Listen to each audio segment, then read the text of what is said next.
Sering baca syalawat, tapi tidak pernah sholat. Bagaimana statusnya dalam Islam? Begini, penjelasan Gus Baha.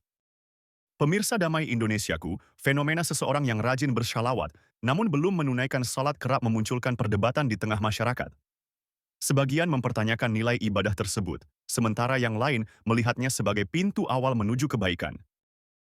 Dalam salah satu kajiannya, Gus Baha memberikan penjelasan mendalam terkait persoalan ini dengan merujuk pada kisah di zaman Rasulullah.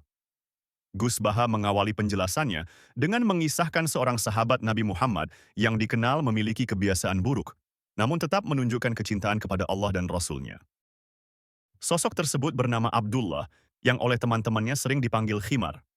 Abdullah atau Khimar dikenal sebagai pribadi yang ceria dan kerap membuat Rasul tertawa. Namun di sisi lain, ia juga memiliki kebiasaan mabuk-mabukan, bahkan pernah melakukannya di Masjid Nabawi.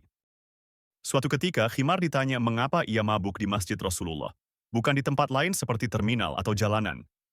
Jawaban yang disampaikannya justru mengandung makna yang dalam. Setiap ditanya, kamu itu orang fasik kok nggak di terminal atau di jalanan, tapi kok malah di masjid? Ucap Gus Baha menerangkan, Khimar menjelaskan bahwa ketika ia tidak melihat Rasulullah, hatinya justru terasa gelisah. Begitu pula saat ia tidak mabuk, kegelisahan itu tetap muncul. Bagi Khimar, berada dekat dengan Nabi memberikan ketenangan tersendiri, meskipun dirinya masih terjerumus dalam maksiat. Dari kisah ini, Gus Baha menekankan bahwa tidak pernah mencabut status kecintaan Khimar kepada Allah dan Rasul-Nya hanya karena perbuatan maksiat yang ia lakukan. Dalam pandangan Ahlus Sunnah, pelaku maksiat tidak otomatis dianggap sebagai musuh Allah dan Rasul-Nya. Gus Baha menjelaskan bahwa maksiat seringkali bersumber dari kelemahan nafsu manusia. Misalnya, ketika seseorang tergoda oleh pandangan dan pikirannya terbawa hingga saat sholat, hal itu merupakan bentuk kelemahan, bukan hilangnya iman. Karena itu, sifat cinta kepada Allah dan Rasulullah tidak serta-merta lenyap hanya karena seseorang terjatuh dalam dosa.